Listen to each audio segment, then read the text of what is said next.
Nanda Fitri dari kelompok 2 kelas 9J, dan izinkan saya perkenalkan teman-teman saya. Saya, Mai Sucelestari dari kelompok 2 kelas 9J. Perkenalkan, nama saya Libia Duyanti, berasal dari kelompok 2 kelas 9J. Saya Muhammad Januar Fikri, berasal dari kelompok 2 kelas 9J. Saya Siska Dewi dari kelompok 2 kelas 9J. Halo, welcome to our channel. Don't forget to subscribe. Hihi. Proklamasi Kemerdekaan Indonesia. Latar belakang. Pada tanggal 6 Agustus 1945, sebuah bom atom dijatuhkan di atas kota Hiroshima, Jepang oleh Amerika Serikat yang mulai menurunkan moral semangat tentara Jepang di seluruh dunia. Pada tanggal 9 Agustus 1945, bom atom kedua dijatuhkan di atas Nagasaki sehingga menyebabkan Jepang menyerah kepada Amerika Serikat dan sekutunya. Momen ini pun dimanfaatkan oleh Indonesia untuk memproklamasikan kemerdekaannya.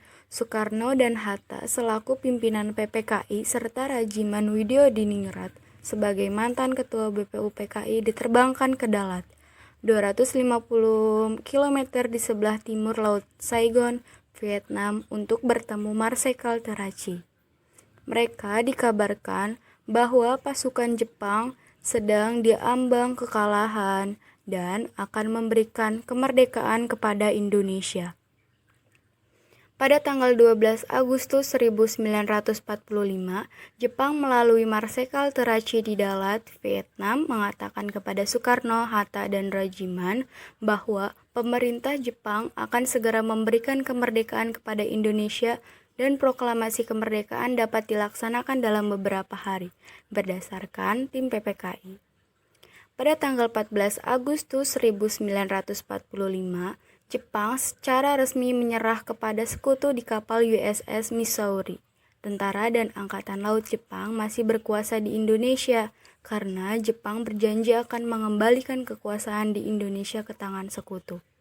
Soekarno dan Hatta bersama Subarjo kemudian ke kantor Bukanfu Laksamana Muda Maeda di Jalan Medan Merdeka Utara. Menyambut kedatangan mereka dengan ucapan selamat atas keberhasilan mereka di Dalar, sambil menjawab ia belum menerima konfirmasi serta menunggu instruksi dari Tokyo. Sepulang dari Maeda, Soekarno dan Hatta segera mempersiapkan pertemuan panitia persiapan kemerdekaan Indonesia PPKI pada pukul 10.00 pagi tanggal 16 Agustus keesokan harinya di kantor Jalan Pejamban nomor 2 guna membicarakan segala sesuatu yang berhubungan dengan persiapan proklamasi kemerdekaan. Peristiwa Rengas Dengklok. Para pemuda pejuang termasuk Khairul Saleh, Sukarni, dan Wikana terbakar gelora kepahlawanannya. Setelah berdiskusi dengan Ibrahim Gelar Datuk Tan Malaka, tergabung dalam gerakan bawah tanah kehilangan kesabaran. Pada dini hari tanggal 16 Agustus 1945 mereka bersama Sodanko Singgi, salah seorang anggota PETA dan pemuda lain membawa Soekarno bersama Fatmawati dan Guntur yang baru berusia 9 bulan, serta Hatta, ke Rengas Dengklok yang kemudian dikenal sebagai peristiwa Rengas Dengklok. Di Jakarta, golongan muda Wikana dan golongan tua yaitu Ahmad Suebarjo melakukan perundingan. Ahmad Suebarjo menyetujui untuk memproklamasikan kemerdekaan Indonesia di Jakarta malam harinya. Soekarno dan Hatta kembali ke Jakarta. Mayor Jenderal Moichiro Yamamoto, Kepala Staf Tentara ke-16 Angkatan Darat yang menjadi kepala pemerintahan militer Jepang, Gun Seikan, di Hindia Belanda tidak mau menerima Soekarno-Hatta yang diantar oleh Tadashi Maeda dan memerintahkan agar Mayor Jenderal Otoshi Nishimura, Kepala Departemen Urusan Umum Pemerintahan Militer Jepang, untuk menerima kedatangan rombongan tersebut. Detik-detik pembacaan naskah proklamasi. Perundingan antara golongan muda dan golongan tua dalam penyusunan teks proklamasi kemerdekaan Indonesia berlangsung pada pukul 2 sampai pukul 4 dini hari. teks proklamasi ditulis di ruang makan Laksmana Tadasi Maeda, Jalan Imam Bonjol nomor 1. Para penyusun teks proklamasi itu adalah Insinyur Soekarno, Dr. Randos Muhammad Hatta, dan Ahmad Subarjo. Konsep teks proklamasi ditulis oleh Insinyur Soekarno sendiri. Naskah tersebut diketik oleh Sayuti Melik. Kemudian bendera merah putih yang telah dijahit oleh Ibu Fatmawati. Pada tanggal 18 Agustus 1945, Panitia Persiapan Kemerdekaan Indonesia atau PPKI mengambil keputusan mengesahkan dan menetapkan Undang-Undang Dasar sebagai dasar negara Republik Indonesia, yang selanjutnya dikenal sebagai Undang-Undang Dasar 45. Setelah itu, Soekarno dan Muhammad Hatta terpilih atas usul dari Otto Iskandar Dinata dan persetujuan dari PPKI sebagai Presiden dan Wakil Presiden Republik Indonesia yang pertama. Presiden dan Wakil Presiden akan dibantu oleh sebuah komite nasional. Isi teks proklamasi. Teks naskah proklamasi yang telah mengalami perubahan yang dikenal dengan sebutan naskah proklamasi otentik adalah merupakan hasil ketikan dari Muhammad Ibn Sayuti Melik, seorang tokoh pemuda yang ikut andil dalam persiapan proklamasi, yang isinya adalah sebagai berikut.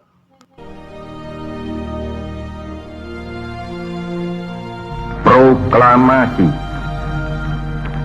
Kami, bangsa Indonesia, dengan ini menyatakan kemerdekaan Indonesia.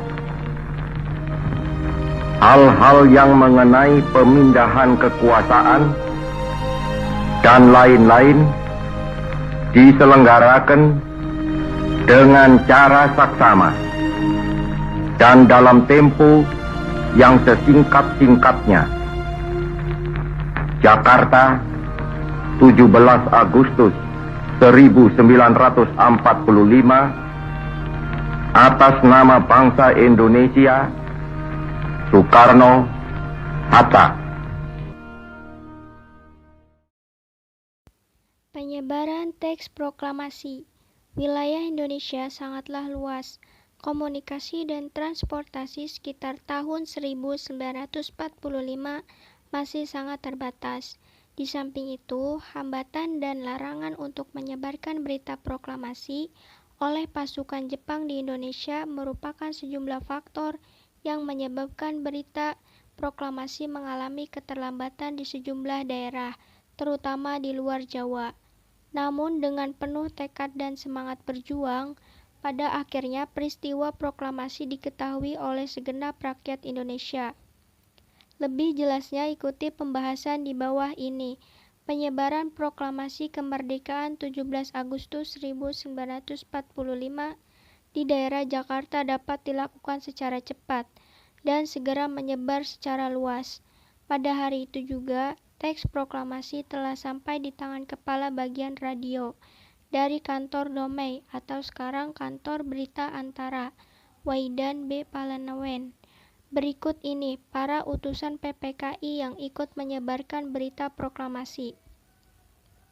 1. Teuku Muhammad Hasan dari Aceh. 2. Sam Ratulangi dari Sulawesi. 3. Ketut Puja dari Bali. 4. A.A. Hamidan dari Kalimantan.